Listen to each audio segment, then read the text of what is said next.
Hello to all, here is my new video based on microeconomics chapter 1. So before start up, don't forget to subscribe my channel and like my video. So today's topic is on central problem of economy, in which I will state all the headings associated with central problems. So let's get started. आपका first topic जो मैं यहाँ समझाने वाली हूँ वो है central problems means कि जो बेसिक प्रॉब्लम होती है जो सभी कंट्री फेस करती हैं। सभी कंट्री को कुछ प्रॉब्लम्स हैं जो आइदर कंट्री कैसी हो, आपकी डेवलपिंग हो, डेवलप्ड हो या इवन अंडर डेवलप्ड कंट्रीज़ भी हों, वो प्रॉब्लम ऐसी हैं कि वो सभी कंट्रीज़ फेस करती हैं और वो भी रेगुलर बेसिस पे फेस करती हैं। तो ये कुछ बेसिक प्रॉब्लम्स हैं जिनको हम पढ़ने वाले हैं। जैसे कि आपकी 3 काइंड्स ऑफ प्रॉब्लम होती है, जो कि प्रॉप्स होती हैं 3 काइंड की, ये सैमुअलसन ने स्टेट की हैं और उन्होंने बताया है कि किस तरीके की बेसिक 3 प्रॉब्लम हैं जो सभी एक इस चीज़ को देखते ही देखते हैं, वो सफ़र करते ही करते हैं। लाइकवाइज जो आपका फर्स्ट है वो है व्हाट टू प्रोड्यूस। मेन इसमें क्या आता है कि आपको कुछ भी अपनी कंट्री में प्रोड्यूस करना है तो आप ये देखते हैं कि क्या प्रोड्यूस करना है और किस चीज़ के बिहाफ। लाइकवाइज आपकी इसमें एक तरीके से प्राइस कंसिडरेशन होती है कि आप जो प्रोड्यूस करने वाले हैं वो क्या चीज़ें हैं, क्या बनाना चाहते हैं, किसके लिए बनाना चाहते हो तो बात की चीज़ है, लेकिन फर्स्ट आप जो डिसाइड करते हो वो ये होता है कि हमें बनाना क्या है।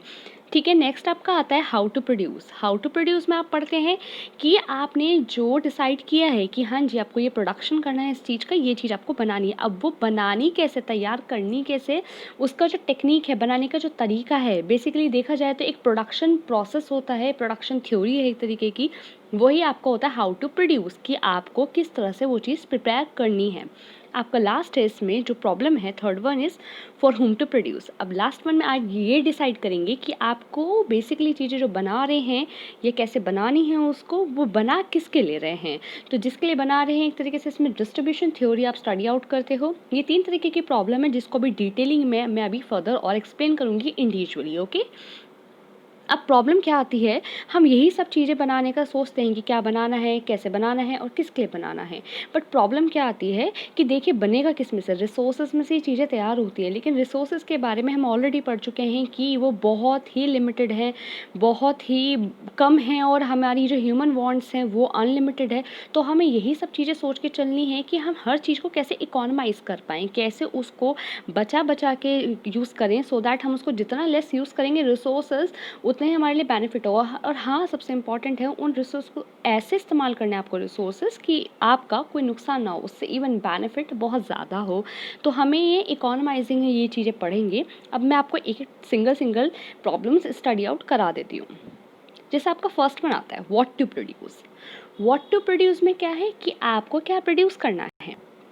व्हाट टू प्रोड्यूस में आता है कि जो आप बनाने के लिए सोच रहे हैं वो क्या चीज़ें हैं। जैसे कि मैं आपको बता दूं, इसमें आता है व्हाट गुड एंड सर्विसेज, जो भी आपके गुड्स हैं, सर्विसेज हैं, जो भी आप प्रोड्यूस करना चाहते हैं। लेकिन अब यहाँ एक फर्दर प्रॉब्लम और आ जाती है कि आपको किस तरीके के गुड्स बनाए। देखिए गुड्स भी 2 तरीके के होते हैं, एक होता है कैपिटल गुड्स, एक होता है कंज्यूमर गुड्स की।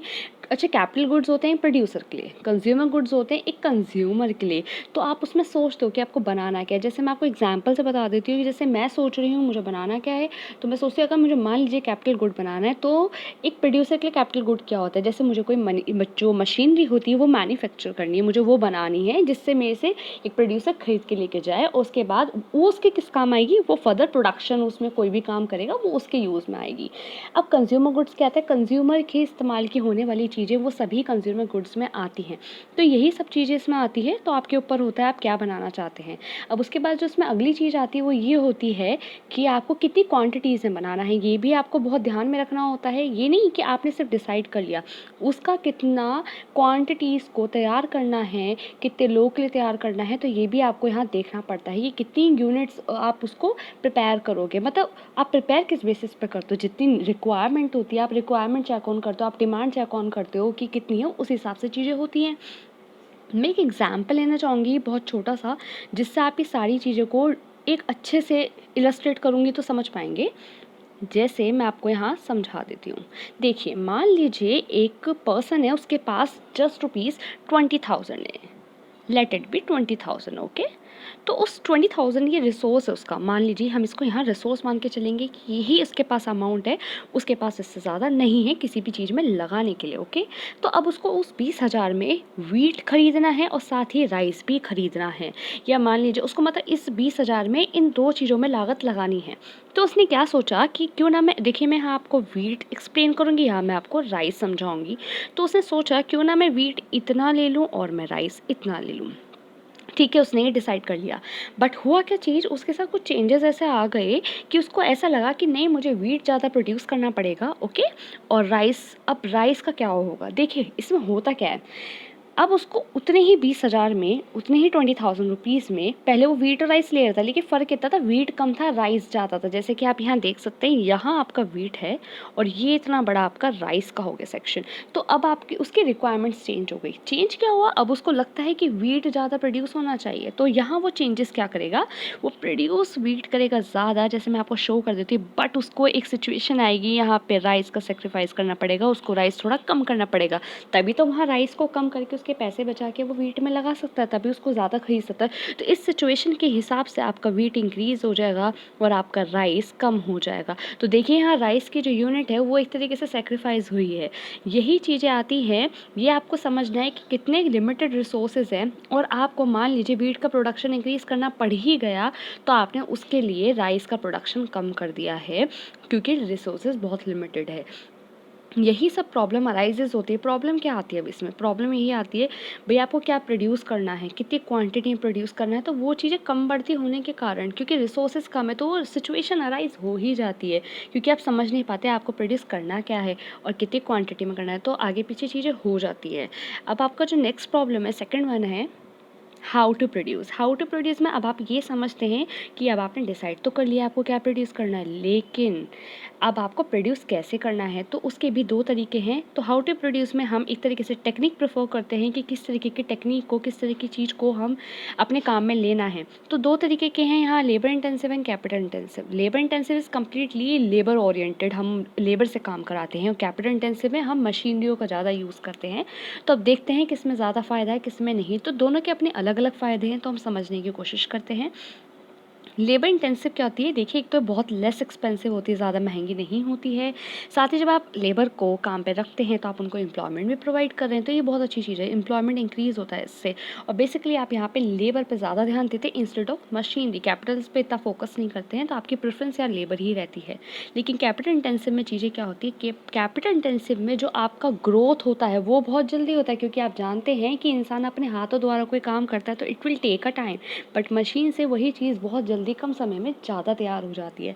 तो इसका जो पेस ऑफ ग्रोथ है बहुत ज़्यादा होता है, तो ग्रोथ ज़्यादा होने के कारण आपका आउटपुट अच्छा खासा आएगा, आपका आउटपुट इंक्रीज़ हो जाएगा, और आउटपुट जब इंक्रीज़ होता है तो आप जानते हैं आपकी कंट्री का जीडीपी भी इंक्रीज़ हो जाएगा। जैसे ही आपका आउटपुट इंक्रीज़ होता है जीडीपी भी इंक्रीज़ हो जाता है। साथ में इसका आता है इंक्रीज़ एफिशिएंसी, आपकी काम करने की जो क्षमता है उसको बढ़ा देता है, एफिशिएंसी इंक्रीज़ कर देता है, क्योंकि जितना कम समय में आप जितना ज़्यादा प्रोडक्शन कर पाएंगे वो इंक्रीज़ ऑफ एफिशिएंसी होती है। और सीधी सी बात है ये कैपिटल फोकस्ड होता है इंस्टेड ऑफ लेबर। प्रॉब्लम यहाँ क्या आती है, प्रॉब्लम ये आती है हर एक इंडिविजुअल ये सोचता है, मान लीजिए मैं हूँ, मुझे कोई प्रोडक्शन करना है, तो मैं यही चाहूँगी कि जो मैं सामान मेरे को तैयार करना है उसमें कम से कम कॉस्ट लगे, ज़्यादा पैसे ना लगे, और साथ ही जो मेरी एफिशिएंसी है वो बहुत अच्छी इंक्रीज़ हो जाए, तभी मेरा प्रॉफिट या ग्रोथ इंक्रीज़ हो पाएगा, ओके। तो ये आपका इसी के साथ ख़त्म होता है हाउ टू प्रोड्यूस। अब आपका नेक्स्ट प्रॉब्लम आता है for whom to produce. For whom to produce में होता है कि आपको प्रोड्यूस किसके लिए करना है, किसके लिए आपको वो सामान तैयार कर रहे हैं।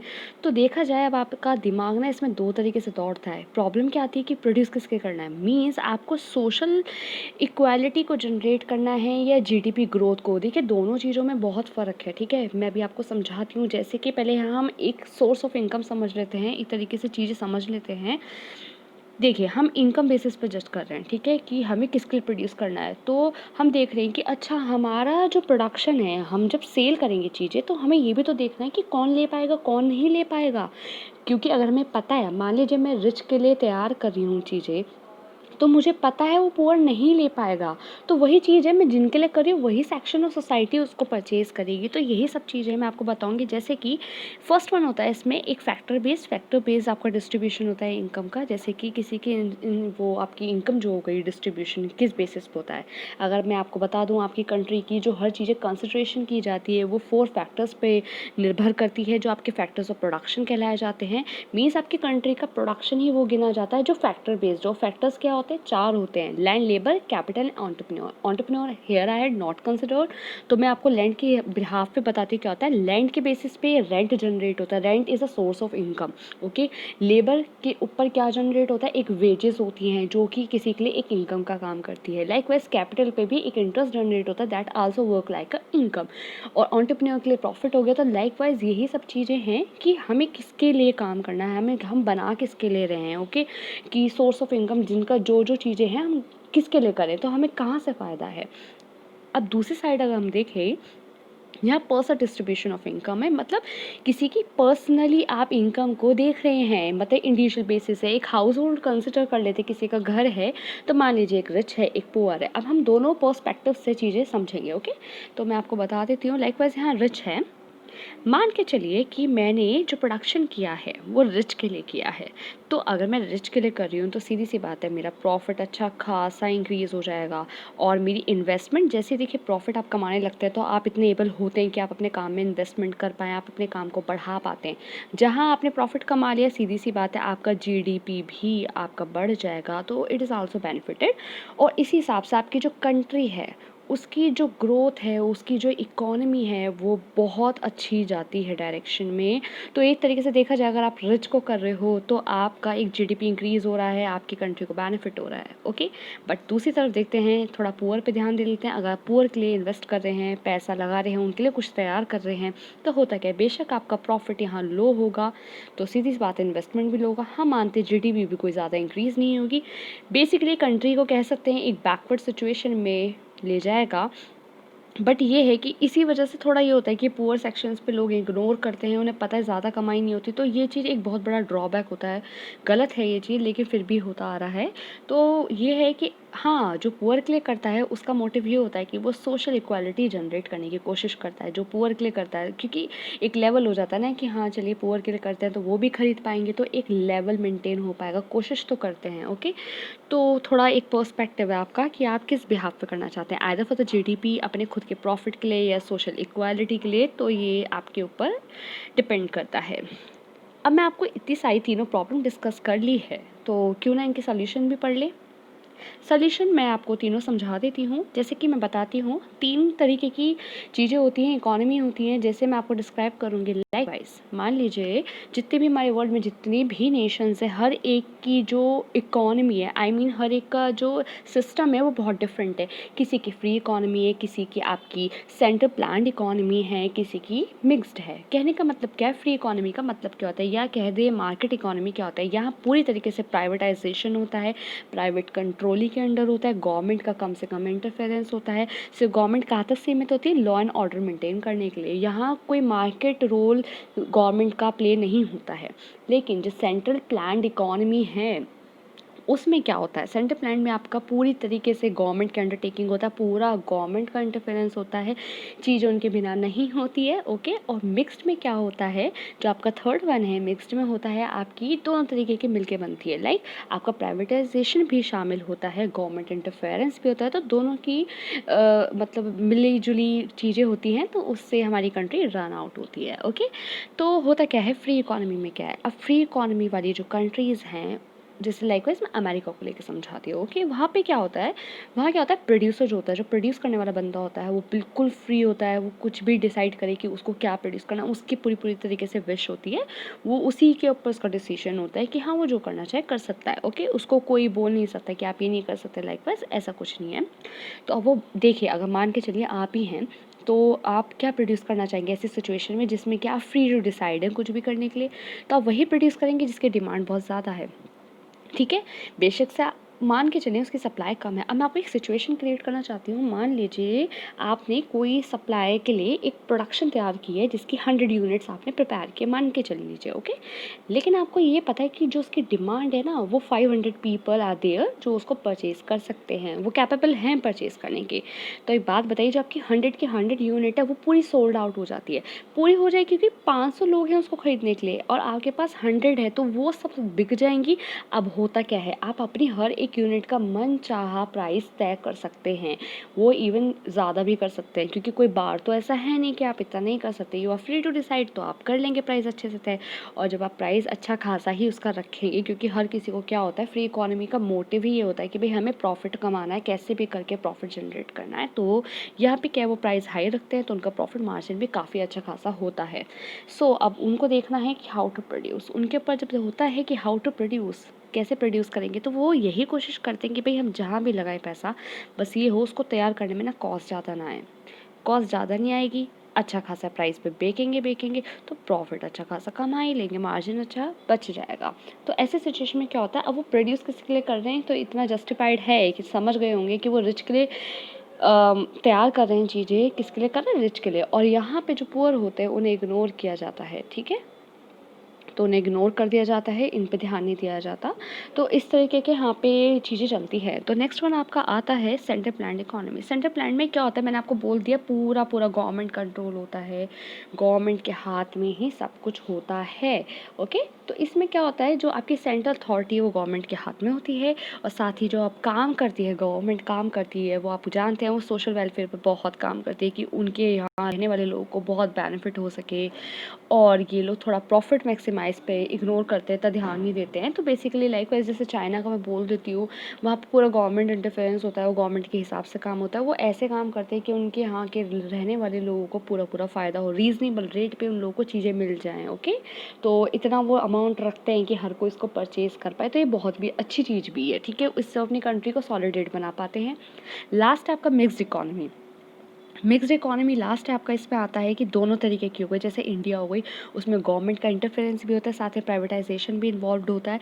तो ये दोनों मिलजुल के काम करते हैं और यहाँ पे जो डिसीजन होता है वो दोनों की तरफ से लेके जाता है। मार्केट फोर्सेज हो गए, जैसे कि मैंने बोला प्राइवेट, और यहाँ पे सोशल कंसंट्रेशन हो गया, जो कि मैंने बोला था गवर्नमेंट। तो गवर्नमेंट का जो ध्यान होता है वो होता है सोशल वेलफेयर पे, और यहाँ प्राइवेटाइजेशन का होता है पूरा पूरा प्रॉफिट पे ध्यान, ये तो किसी चीज़ पे ध्यान देते ही नहीं। तो लाइकवाइज इसका एग्जाम्पल भी दिया है रेलवे, ठीक है। तो इनका बस ये होता है कि सब चीज़ें मिलजुल के होती हैं, और इसमें क्या होता है, कंट्री जीडीपी की तरफ भी ग्रोथ कर पाती है, ठीक है, यहाँ से जीडीपी भी ग्रोथ हो पाती है, और यहाँ से हम एक सोशल इक्वालिटी, ठीक है, सोशल इक्वालिटी जनरेट करने की कोशिश करते हैं। तो ये आपका टॉपिक है, और मैं इसके साथ ही कंप्लीट कर चुकी सेंट्रल प्लान इकोनॉमी। अगर आपको मतलब सारी चीज़ें हो गई सेंट्रल, आपकी प्रॉब्लम्स है सब डिस्कस कर दी विद सॉल्यूशन, तो आपको कोई भी क्वेरी है तो आप मुझे कमेंट कर सकते हैं। Thank you for being with me.